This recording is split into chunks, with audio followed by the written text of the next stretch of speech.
A fecha de este 28 de noviembre, al menos 57 periodistas han sido asesinados en la nueva guerra en Medio Oriente.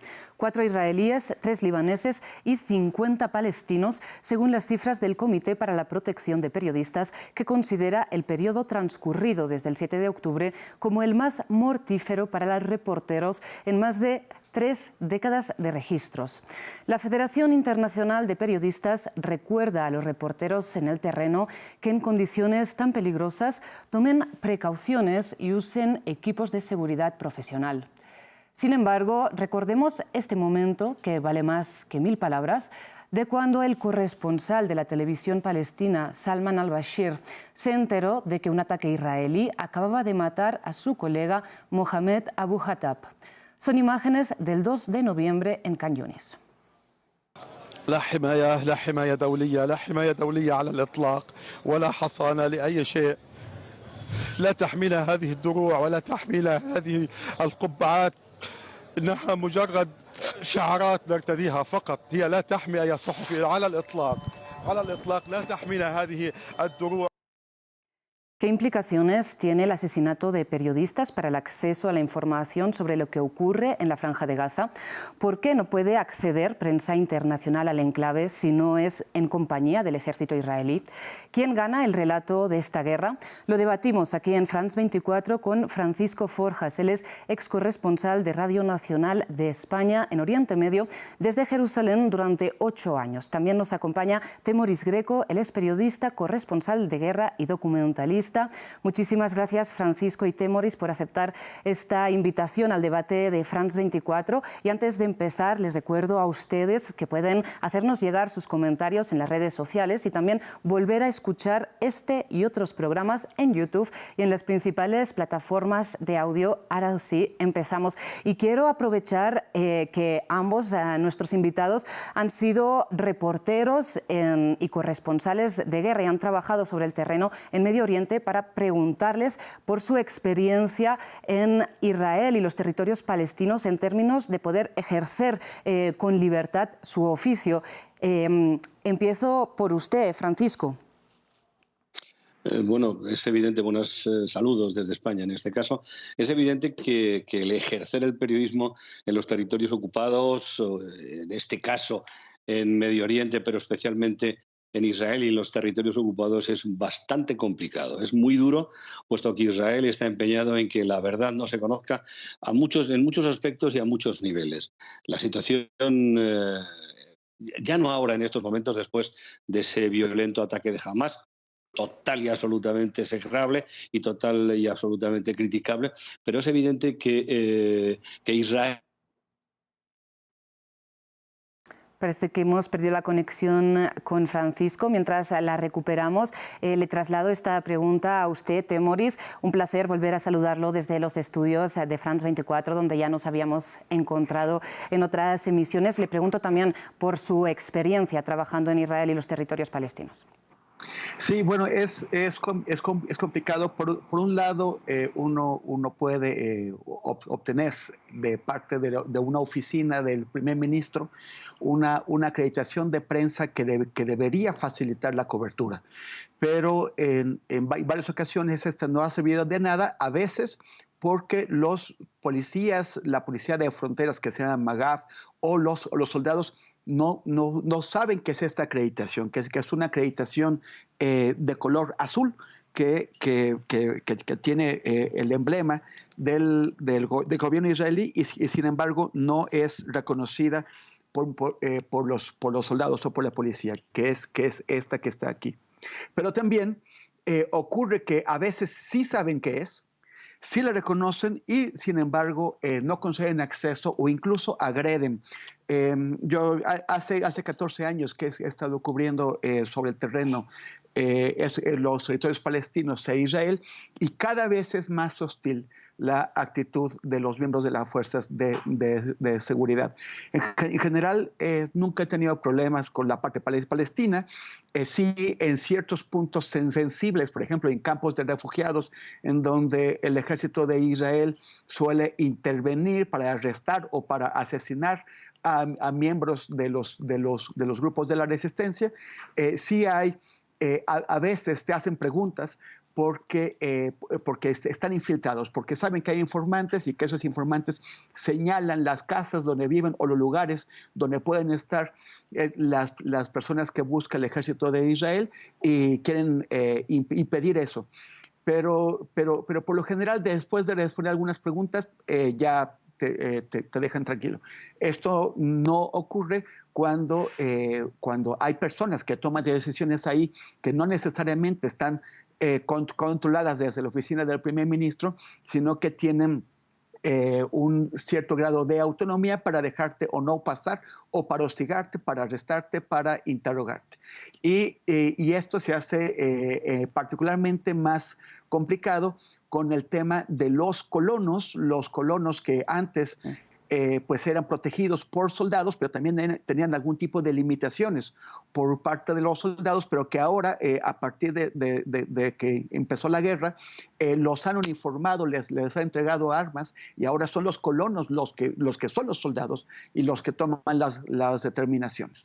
Antes de continuar entrando en profundidad en lo que ocurre también en Cisjordania ocupada, Francisco, y ya hemos recuperado esta conexión, no sé si quisiera retomar el hilo de lo que nos estaba contando sobre estas dificultades, particularmente por tener encima el ejército o el gobierno israelí en la cobertura periodística de lo que sucede. Poco más puedo aportar yo a lo que está diciendo él, porque es una auténtica realidad lo que acaba de comentar, los problemas que tenemos o que hemos tenido los periodistas que hemos estado trabajando sobre el terreno. Hay una cosa que a mí me parece muy importante, es decir, Israel recorta un derecho más, en este caso a la ciudadanía, a los palestinos y a cualquier persona, puesto que no hemos de olvidar que la información es un auténtico derecho e Israel no concede derechos. Con lo cual no le interesa que se conozca lo que está ocurriendo ni en la Cisjordania ocupada ni en este caso en los territorios de Gaza, porque no hemos de olvidar que las violaciones a los derechos humanos son continuos por parte de Israel y en este caso si se contaran, pues evidentemente sería un serio revés, en este caso ya no solamente para el primer ministro, sino para el pueblo de Israel. Porque las imágenes que nos han llegado de la ofensiva israelí contra la Franja de Gaza, sin embargo, son difíciles de superar, ¿no? Tenemos informaciones de las autoridades de Gaza de 15.000 muertos ya. Hemos visto niños aplastados bajo los escombros, hospitales colapsados, fosas comunes. Aún así, ¿estamos perdiendo parte de este relato, Francisco? Sí, vamos a ver, el goteo de muertos en Gaza y en Cisjordania es permanente y constante. Las intervenciones del Chajal y de las policías por parte de Israel en los territorios y en las zonas fronterizas son continuas. El goteo de muertos es continuo y la población internacional, el mundo, tiene que ser consciente de lo que ocurre, no de ahora, sino incluso yo creo que desde el 48. Porque ahora la cuestión se acentuó mucho más teniendo en cuenta que hay un gobierno de ultraderecha que lo que esté haciendo es recortar derechos y libertades a todo el mundo. Pero lo que es cierto es que eso se viene produciendo durante mucho tiempo. No nos olvidemos que durante este periodo de ausencia de combates o ausencia de ataques, no sé cuántos muertos han producido en Cisjordania en este caso, por parte del ejército de Israel, matando a manifestantes en Cisjordania, que es una parte que no controla jamás, recordémoslo, que es una parte en este caso de la OLP o de Fatah. Temoris, le quisiera preguntar entonces si usted considera que, centrándonos de momento en lo que ocurre en la Franja de Gaza, estos 50 periodistas asesinados, según el Comité para la Protección de Periodistas, al menos 11 de ellos estaban en el momento en que murieron ejerciendo su oficio, corresponden a ataques deliberados de Israel contra la prensa. Bueno, el Sindicato de Periodistas Palestinos ha denunciado que son ataques deliberados. Tal vez habría que estudiar caso por caso, porque hay algunos que estaban en zonas donde hubo unos bombardeos, pero no solamente se han producido, por ejemplo, ataques con francotiradores directos que han matado a periodistas, sino que en al menos 2 casos, el de Wael al-Daltouh, que era el corresponsal jefe de Al Jazeera en Gaza, y otro colega que fue exhibido en un caso pues muy vergonzoso por una supuesta organismo que vigila el trabajo o la información que se produce sobre Israel, que se llama Honest Reporting. No es nada honesto, porque intentaron hacerlo pasar que él había estado en connivencia con Hamas durante los ataques del 7 de octubre, y esto fue falso. Mataron a sus familias, mataron a las familias de Al-Daldouh y de este otro señor que se apellida Kuni, no lo pronunció bien, pero el sindicato de policías palestinos asegura que fueron ataques dirigidos específicamente contra ellos, como han sido también los casos de los periodistas en Líbano, que han sufrido varios ataques que ya produjeron 3 muertos. Los 50 muertos que hay en Gaza de periodistas es una cifra increíble, es una cifra que no se conocía desde que se hacen registros de ese tipo de ataques. El récord anterior, el récord de más periodistas asesinados en un año, lo tenía Irak en 2007 con 32. Ahora en 6 semanas de guerra van 50 solamente en Gaza, más los libaneses y más los que la propia milicia jamás asesinó, los 4 en su ataque del 7 de octubre. Las cifras son alucinantes. Y habiendo trabajado ahí, Francisco, y en otros lugares del mundo, le pregunto si la situación de ataques contra la prensa, particularmente en los territorios palestinos, es comparable a la que se vive en otros lugares del mundo. Es comparable en todos los sitios. Cuando hay zonas de conflicto siempre pasa lo mismo. Mira, no hemos de olvidar un aspecto muy importante. Los gobiernos que atacan, los que reciben los ataques. Siempre en esto del periodismo hay una cosa que se llama comunicación y otra cosa información. Los que atacan quieren comunicación, quieren que su mensaje sea el que se conozca, y lo que queremos los periodistas en muchos casos, o la gran mayoría, excepto los medios que están comprados por aquellos que atacan, bueno, pues lo que quieren es que no haya información. Es duro, es muy duro, pero evidentemente en zonas de guerra la potencia atacante lo que está buscando es acabar con la comunicación y evidentemente atacar a quien la llevan o que la intentan difundir. Precisamente hablando del control del relato que quieran tener las partes, les pido que compartan su opinión sobre el hecho de la prensa internacional que, no pudiendo entrar libremente, acepta entrar con el ejército israelí a la franja de Gaza bajo las condiciones de publicación que impone el propio ejército israelí. ¿Consideran que merece la pena? ¿Temoris? Sí, hay que entrar. Si yo hubiera tenido una respuesta a la solicitud que presenté, hubiera entrado también para ver qué es lo que están diciendo y qué evidencias se están poniendo. Pero los medios que han logrado entrar lo hacen por invitación, no han respondido a las solicitudes, es por invitación, porque se espera que sean medios que respondan a los intereses de comunicación, como bien mencionaba Francisco, del Estado de Israel o del ejército. Una cobertura independiente, una visita independiente podría confirmar o al revés exhibir si hay algún tipo de manipulación por parte del ejército israelí. Esta batalla por la narrativa es fundamental para ellos y siempre la han perdido, porque lo que aspiran es a silenciar qué es lo que está ocurriendo. En el año 2014, donde también cubrimos la guerra en Gaza, en aquel momento sí nos dejaron en la prensa internacional entrar a Gaza de manera independiente. Hubo un momento en que el primer ministro Netanyahu se quejó con unas palabras que se han hecho famosas, que es que criticó que la prensa internacional estaba mostrando, y así dijo, entre comillas, a palestinos telegénicamente muertos. Telegénicamente significa que uno sale bien en la tele.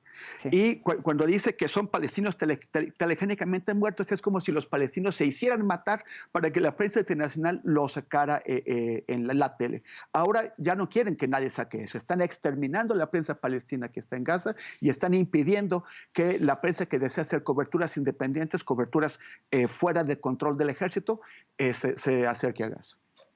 Francisco, le pregunto si está de acuerdo con Temoris en el sentido que hay que entrar. Completamente de acuerdo. Yo recuerdo en la guerra de Irak, en la última guerra de Irak, eh, eh, se permitía, previa solicitud, el entrar con el ejército envedados dentro Sí. de las divisiones estadounidenses, entrar en Irak. A mí no me dieron, a mí no me lo permitieron, pero hubo otros compañeros que sí lo consiguieron, de medios más importantes, porque evidentemente también lo que hacen es buscar medios de mayor trascendencia o que tengan mayor cobertura, ¿no? Pero bueno, en lo que es entrar o no entrar, evidentemente hay que ir, hay que entrar como sea. Ya nos ocurrió también en uno de los pasados, en la operación Plomo Fundido, me parece que fue, o en la siguiente, donde tuvimos que dar la vuelta al mundo casi para conseguir entrar por Egipto, por el paso de Rafah, a la Franja de Gaza, cuando ya se habían producido más de 1.500 muertos, unas navidades. No recuerdo el año exactamente en que fue la operación aquella, ¿no? Pero la realidad es que hay que entrar. Hay que conseguir contarlo, aunque el contarlo luego te signifique el que te vayan a echar o que te vayan a sacar de la oreja, de allí del terreno. Pero evidentemente hay que entrar y hay que conseguir el dar información. No comunicación, repito, dar información. Y precisamente a qué se arriesga un periodista si finalmente incumple lo acordado con el ejército israelí a la hora de acompañarlo, a que lo saquen del país, a algún otro tipo de represalia, Témoris. Bueno, o sea, te pueden sacar del país, te pueden prohibir el retorno durante, por ejemplo, 10 años, que es lo que han estado haciendo en estos días a varias personas que han sido expulsadas, pero también te pueden hacer pasar un muy mal momento, ¿no? O sea, te expulsan, pero no hacia donde tú quieres, sino hacia donde saben que va a ser más difícil para ti. Te pueden dejar sin acceso a tu equipo, te pueden quitar, o sea, te rompen las cámaras, te quitan el material.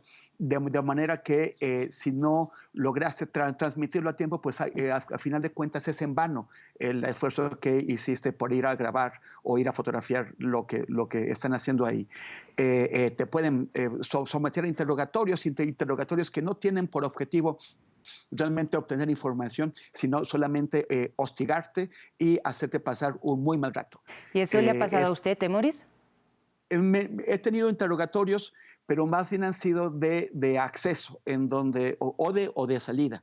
O de salida cuando ellos están, pues, tienen sistemas de vigilancia muy completos con la tecnología más avanzada, tienen muy mucha información sobre lo que las personas están haciendo, no solamente personas, digamos, objetivos concretos, como sería un periodista, saben, o sea, controlan todo lo que hace la población de Cisjordania a través de esos sistemas que se llaman Blue Wolf y Red Wolf.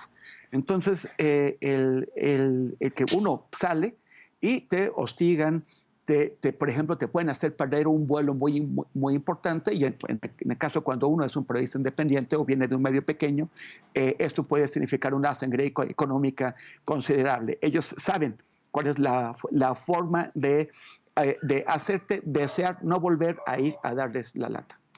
Y Francisco, usted nos mencionaba cómo en ocasiones pasadas había logrado entrar a la Franja de Gaza por el paso de Rafah, controlado por Egipto, o Témoris nos decía como también en 2014 pudo entrar libremente a la Franja de Gaza. ¿Por qué en esta ocasión, ahora, en esta guerra, no se está pudiendo entrar? ¿No lo permite Israel? ¿Y Egipto lo podría permitir?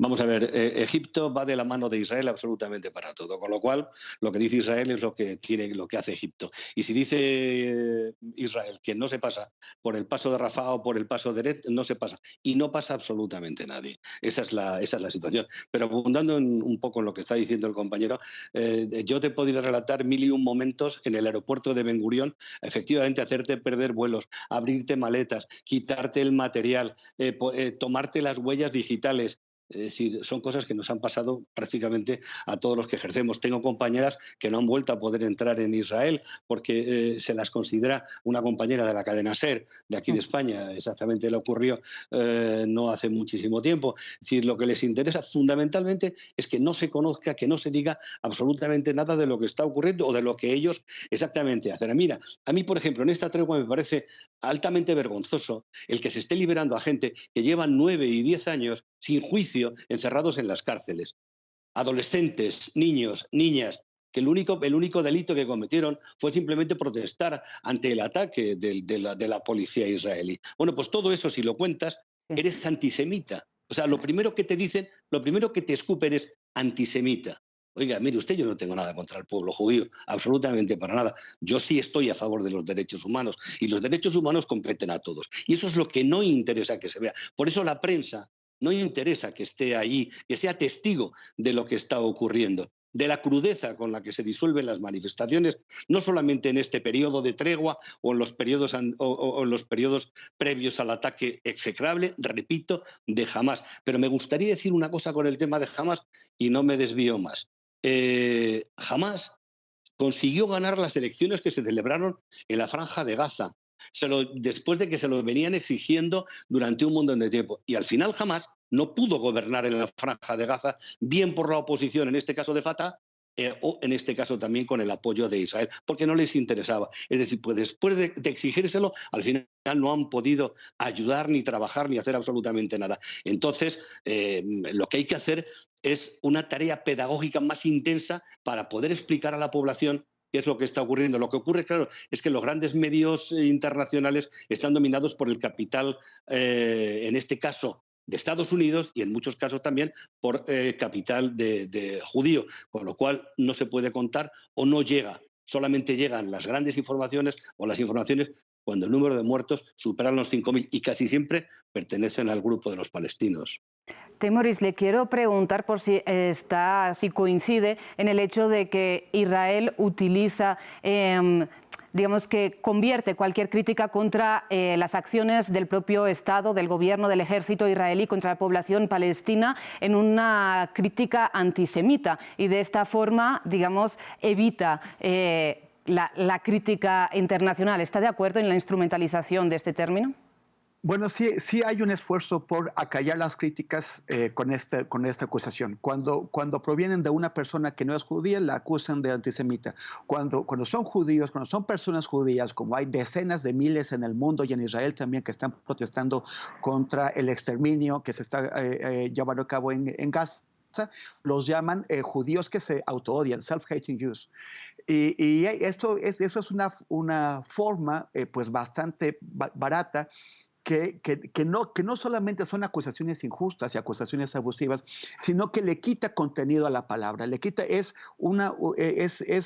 como abusar de la palabra fascista o abusar de la palabra machista. Cuando uno abusa de ellas, los verdaderos fascistas y los verdaderos machistas se pierden entre la multitud de los que fueron acusados en vano con eso. Cuando los verdaderos antisemitas se pueden así enmascarar entre los otros que no son antisemitas, pero que son sí sistemáticamente acusados de antisemitas para tratar de acallar la crítica, para tratar de silenciarlos, para tratar de convertirlos en cómplices de los crímenes que se están cometiendo en nombre del pueblo judío, a pesar de la oposición de una parte importante del pueblo judío. Precisamente, Francisco, usted comentaba que los grandes medios de comunicación tienen una retórica alineada con Estados Unidos y, por lo tanto, con Israel. Le pregunto, en ese marco, ¿qué uso deberían hacer los medios de comunicación de palabras que están en las calles? Por ejemplo, desde el inicio de esta guerra, en las manifestaciones en apoyo al pueblo palestino, hemos leído y hemos escuchado la consigna de no es una guerra, es un genocidio. Sin embargo, está discutido, ¿no?, el uso de este término de genocidio, de limpieza étnica, de castigo colectivo. ¿Cuál cree usted que debería ser el término que utilizar en estos momentos? Yo creo que la respuesta está en ¿cuántos van? ¿15.000 muertos ya? ¿16.000 muertos? ¿Eso qué es? ¿En una población de 2 millones de habitantes, en una franja que está hiperpoblada? ¿Eso qué es? Es un genocidio. O sea, no tenemos que tener miedo a utilizar el léxico, las palabras correctas, si estamos diciendo la verdad. Y si el matar a 15.000 personas en un mes no es un genocidio, yo lo siento mucho, pero no lo entiendo de otra manera. O sea, yo no sé cómo se puede utilizar una potencia de fuego, una potencia bélica como la que tiene Israel contra una población civil que no, yo me supongo que no serán todos de Hamás, los de la Franja de Gaza. Yo me supongo que habrá de todo tipo y condición, pero no se puede utilizar, no pueden entrar los merkabas como entran dentro de la franja, o como entran en este caso los equipos policiales y antidisturbios en la Cisjordania ocupada, que entran con una potencia de fuego que es impresionante, que es alucinante. Hay que vivirlo para verlo. O sea, es muy sencillo sentarnos ante el televisor y contemplar las imágenes que nos llegan de nuestros respectivos medios. Pero si todos estos políticos y politicastros, permítaseme la expresión, que hablan tanto de lo que está ocurriendo en la Cisjordania ocupada o en la Franja de Gaza, tendrían que ir a mojarse, a coger el polvo de las calles de la Franja de Gaza, a pisar los escombros, a ver las ruinas, el desastre, y entonces yo creo que les cambiaría bastante el mensaje, ese mensaje político, ¿cómo le diría yo? Lo políticamente correcto, que es quizás para mí, en este caso, lo más fascista que existe, puesto que lo políticamente correcto no es la verdad. Y no se está contando la verdad por parte de la política y de los políticos internacionales. Hay mucho miedo, por ejemplo, en Europa hay mucho miedo a quitarle la razón, en este caso, a Israel y a Estados Unidos. Señores, que van más de 15.000 muertos, de los cuales 5.000 son niños. Repito, eso es un genocidio. Temoris, ¿está de acuerdo? Mira, yo quisiera dividir la respuesta en dos. Primero, sobre el tema de que si es una guerra o no. Yo no entiendo a gente que una y otra vez están intentando corregirme cuando digo guerra y dicen que no es una guerra. Los genocidios no se hacen con la paz. Los genocidios se hacen en las guerras. Cuando dicen que hay una disparidad de fuerzas, las guerras nunca han sido entre fuerzas equivalentes. Siempre hay un grande intentando aplastar al chiquito. Y esto es otro caso. Y también cuando hay personas que están en sus sillones, detrás de sus teclados en Occidente, diciendo esto no es una guerra, y si uno ve a la gente que está sufriendo las consecuencias de la guerra, te dice esto es una guerra. Entonces eso no lo entiendo. En cuanto al genocidio, es una palabra extremadamente delicada, es el mayor crimen que se puede cometer. Entonces, por eso se intenta tener muchísimo cuidado con ella. El genocidio no solamente requiere grandes números de víctimas, sino sobre todo requiere intención. Y hay una intención no declarada del gobierno de Israel, pero sí de muchos de los miembros del gobierno y de la coalición de gobierno del primer ministro Netanyahu, que piden, por un lado, la limpieza étnica, piden la expulsión de 2 millones de personas de la Franja de Gaza para ocupar ese territorio, lo cual es una limpieza étnica, y también están exigiendo la destrucción total del pueblo gazatí cuando dicen en Gaza no hay inocentes, cuando dicen que hasta los bebés tienen algún tipo de responsabilidad. Hace un momento decía Francisco que no todas las víctimas son de Hamás. La inmensa mayoría, el 3/4 partes de las víctimas son bebés, son niños, son menores de edad y son mujeres. Y de los hombres tampoco se puede decir que la mayoría se deja más. Según el Observatorio Euromediterráneo de Derechos Humanos, menos del 10% de las víctimas tienen algún tipo de relación con la milicia Hamás. Entonces, sí se está produciendo un tipo de violencia, y si los que no somos expertos en derecho internacional tenemos que tener cuidado al usar esta palabra, entonces hay que acudir a las personas que sí son expertas en derecho internacional y que sí trabajan en esos temas. Por ejemplo, los 7 relatores de la Organización de las Naciones Unidas, los 7 relatores, hay 7 en total, y los 7 ya han emitido una carta donde alertan de un genocidio en marcha. Y hay otras figuras, pero por lo pronto me quedo con esta carta en donde dicen, cuidado con este genocidio, porque hay no solamente los números, sino hay la declaración de personas con enorme influencia en el gobierno israelí que están pidiendo el exterminio o la limpieza étnica en Gaza. Francisco, ya vamos llegando al final de este debate, nos vamos quedando sin tiempo, pero le quisiera preguntar si usted considera que el discurso mediático, incluso político, ha ido cambiando a lo largo de ya más de 7 semanas, ¿no? Desde los ataques de Hamás del 7 de octubre, en que en un primer lugar sí se hizo mucho énfasis en el derecho de Israel a defenderse. Yo creo que no ha cambiado, yo creo que no ha cambiado en absoluto. Yo creo que los grandes siguen apoyándose en los grandes y los pequeños siguen sufriendo el ataque de los grandes.